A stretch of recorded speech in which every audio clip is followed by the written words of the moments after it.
demons require a constant supply of human blood, which they store in special repositories on their bodies. They're a source of great power, but also an exploitable weakness. Talk about wearing your heart on your sleeve.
I understand why brains and eyes are on the menu, but why do demons like strawberries?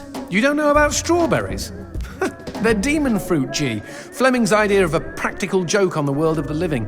They're made of ground-up tongues. That's disgusting. That's not the half of it. You thought Pop Per Cherry was just a figure of speech.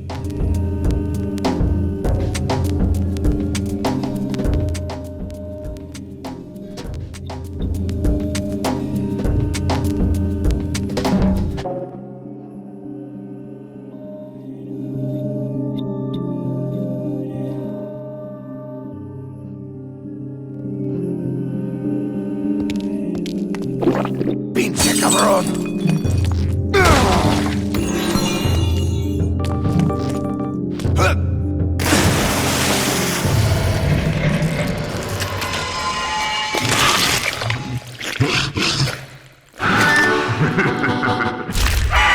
That fellow looks like a VIP. Very important pendejo. Something like that. Fleming gives his favorite souls special treatment. People who exited the world of the living in style.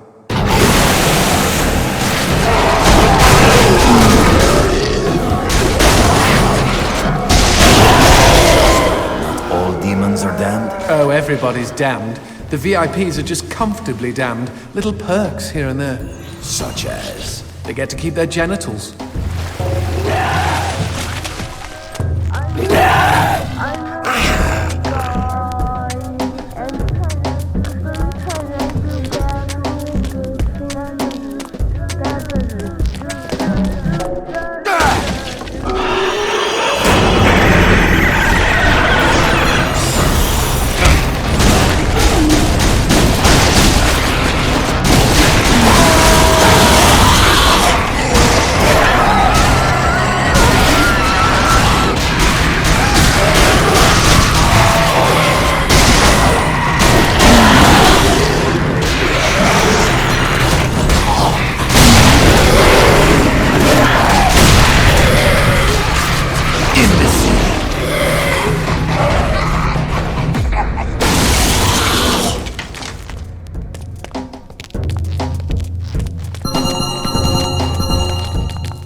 I'm coming, baby!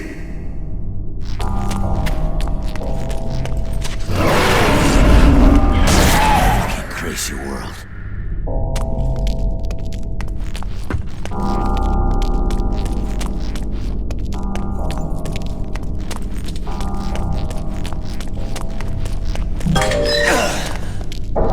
Magnifico. More demon pubes. Let's find some darkness that gives us a clear shot at the switch.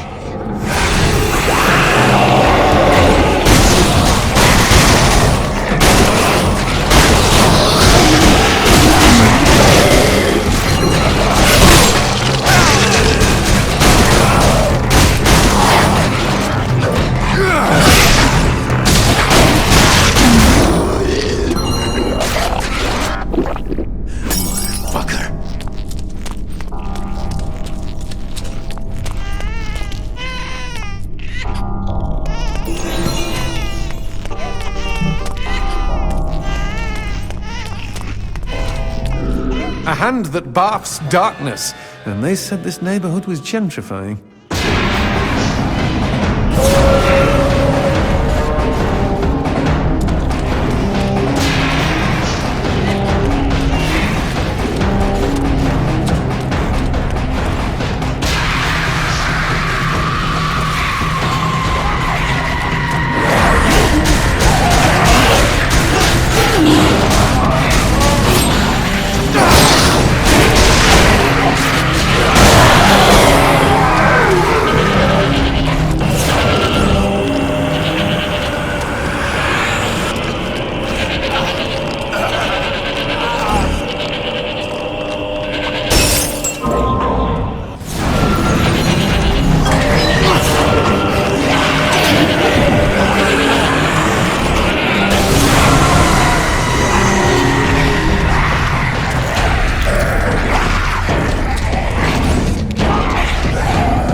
Paula, wait! Stop running, my love! Paula, where are you? Does love make you feel sad? How's that? What the fuck? Paula!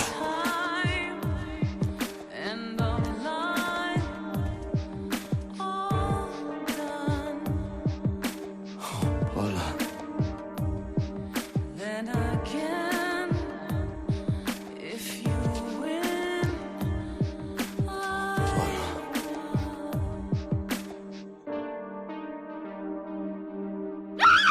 Hijo de puta! That doesn't smell like pork, unless she stopped showering.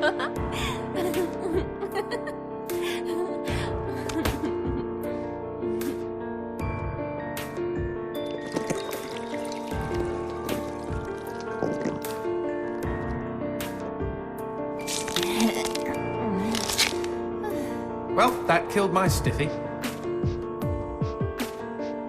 Garcia, is that you? You came to save me. Angel. Look out, G! It's a trap!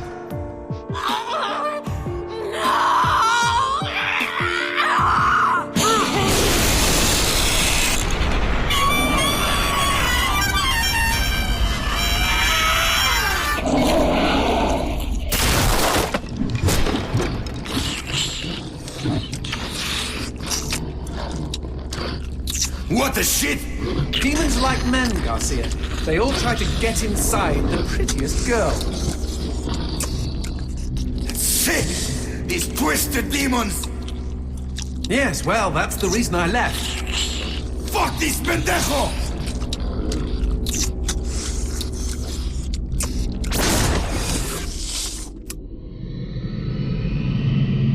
If Mr. Man-on Monster wants to play, magnifico.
bastard? He must be hiding around here somewhere.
That bastard. He must be hiding around here somewhere.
Anybody home? Show yourself, Hell Monkey.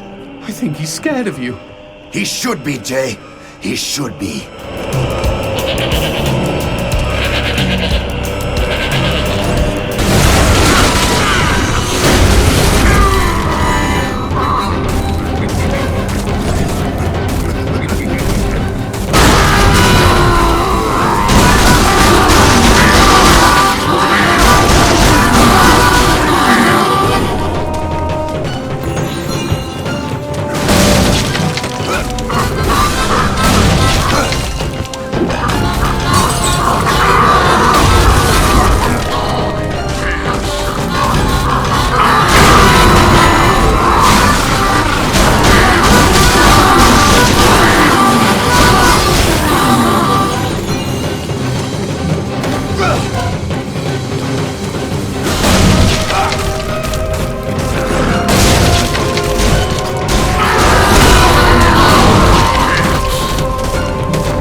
Nice rock.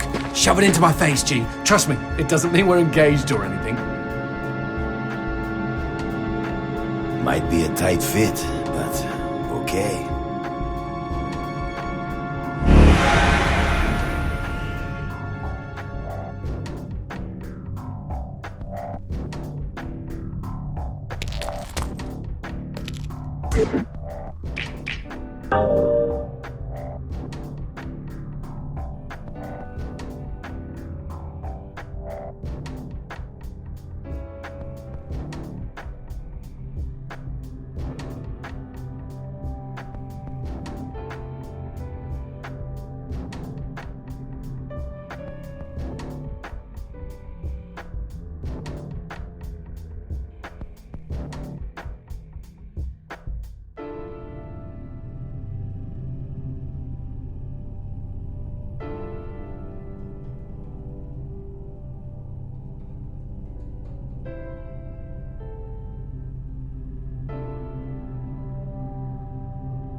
So what exactly did that do?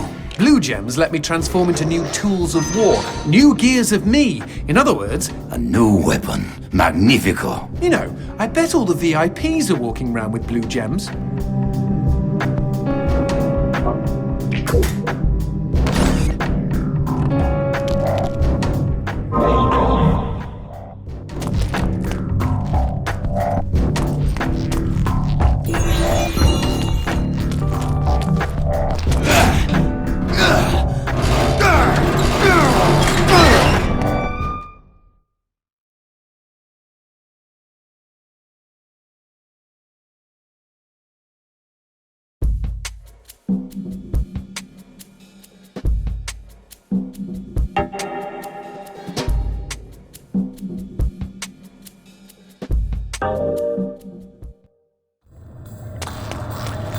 You know I found Paula in a dumpster, right? What?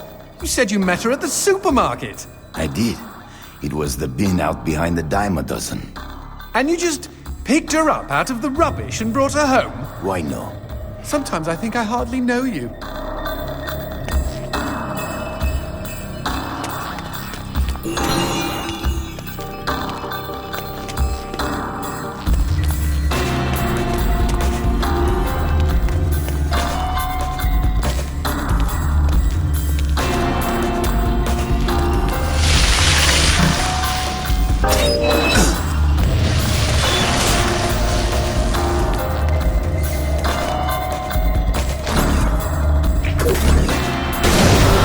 What was that? I don't know, but we've got company, as in lots of. But if they pull up a chair, I would be happy to beat them with it.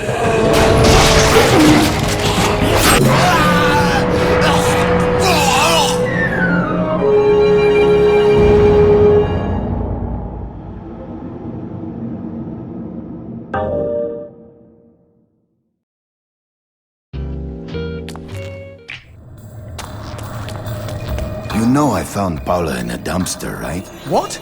You said you met her at the supermarket. I did. It was the bin out behind the dime a dozen. And you just picked her up out of the rubbish and brought her home? Why no? What was that? I don't know, but we've got company, as in lots of. But if they pull up a chair, I would be happy to beat them with it.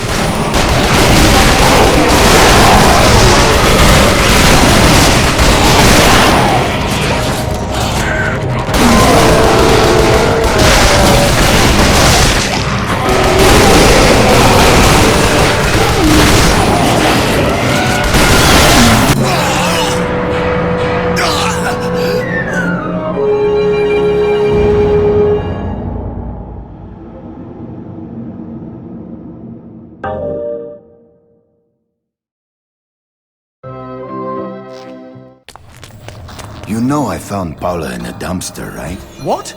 You said you met her at the supermarket. I did. It was the bin out behind the dime a dozen. And you just picked her up out of the rubbish and brought her home? Why no? Sometimes I think I hardly know you. What was that? I don't know, but we've got company, as in lots of. But if they pull up a chair, I would be happy to beat them with it.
You know I found Paula in a dumpster, right? What?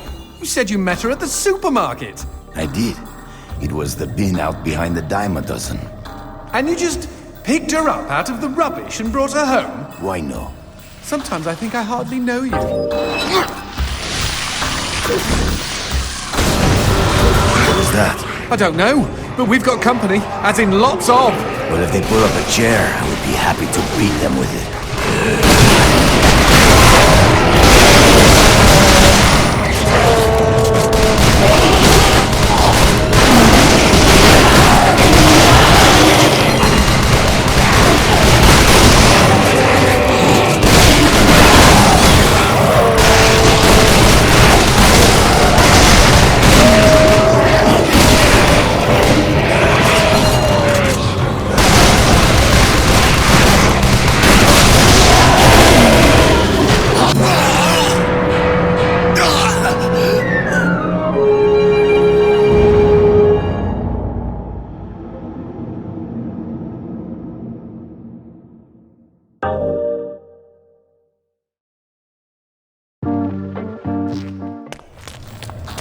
You know I found Paula in a dumpster, right? What?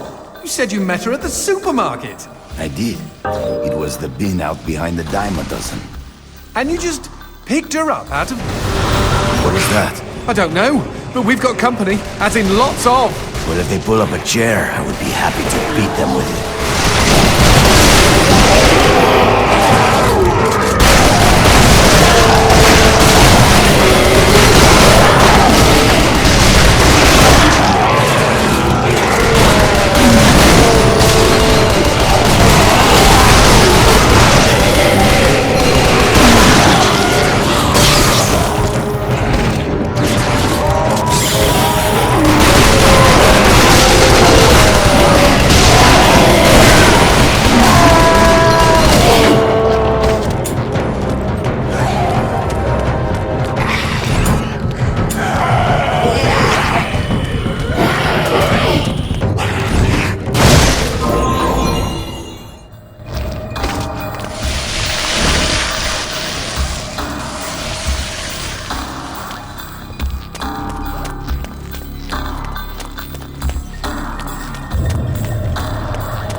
Pinche cabrón!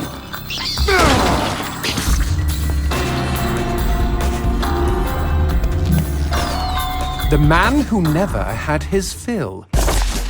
It was a cold and snowy eve. Certainly no night for a man without a home to be walking these grey and endless streets.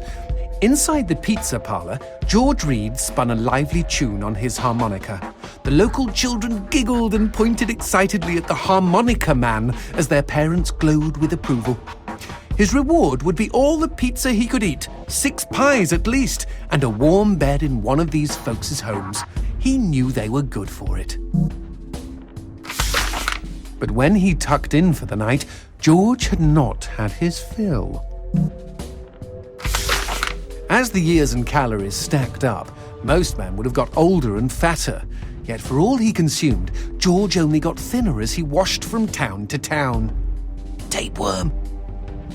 Tonight he plied his trade with some grannies and orderlies in a nursing home.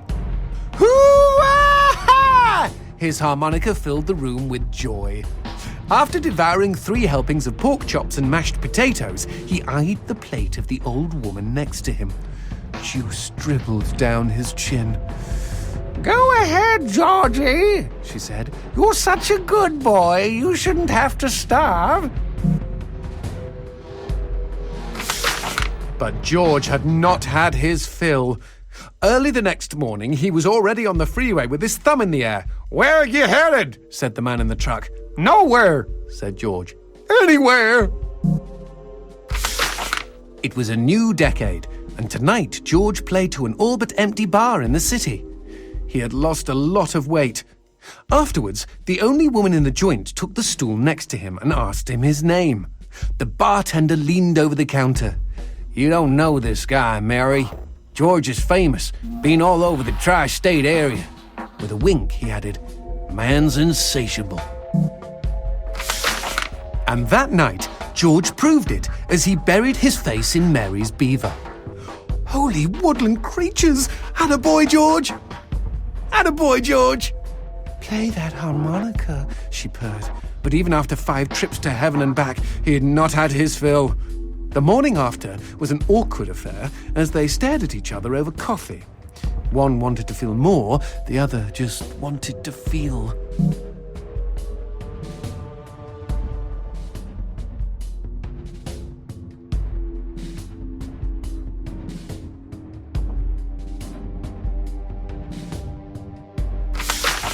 In his final days, George was all skin and bones. I can relate, except for the skin part. His last meal had been a mistake. It was on a sidewalk one night in a small suburban town that he came across the boy. Hungrily, and with an agonized grimace, he opened his mouth to beg for help.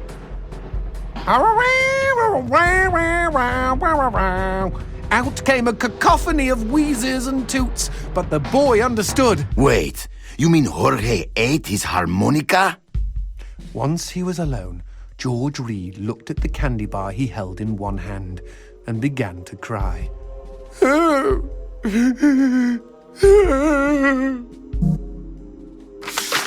They found George's half-eaten body in a market next town over. In one hand he held a knife, in the other a fork. Chunks of flesh had been torn from his chest and his arms. Blood framed an eerie smile.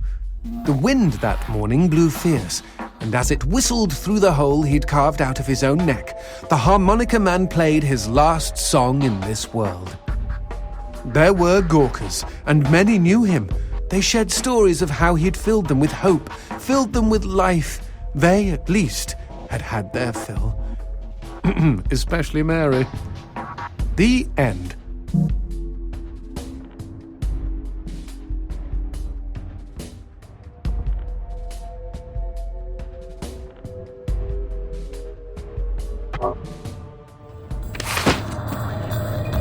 The man who never had his fill. It was a cold and snowy eve, certainly no night for a man without a home.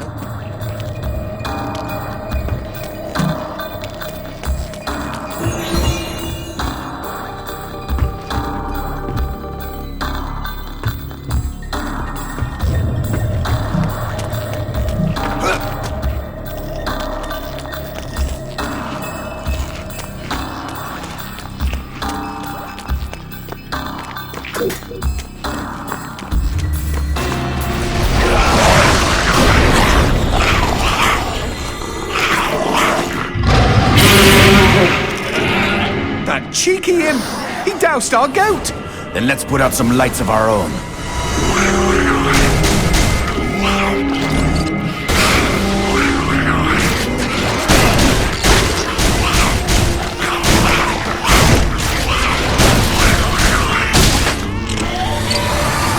¡Muérete, cabrón!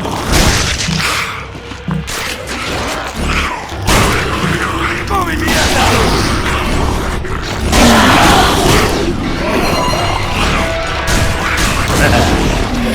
Would you kindly bust a cap in those mother fudges before they douse the lights?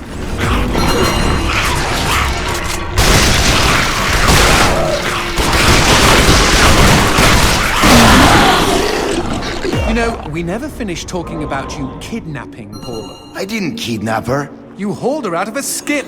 Isn't that illegal in some states? What did she say? Nothing. Not for weeks. I was afraid to even touch her, you know? Like she didn't belong to me. To anyone.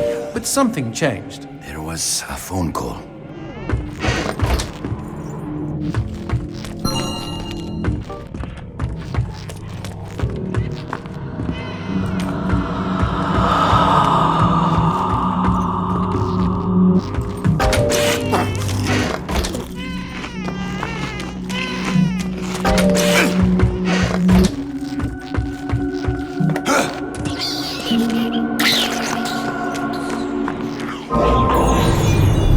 Speaking of phones, put that on hold, G. We've got company.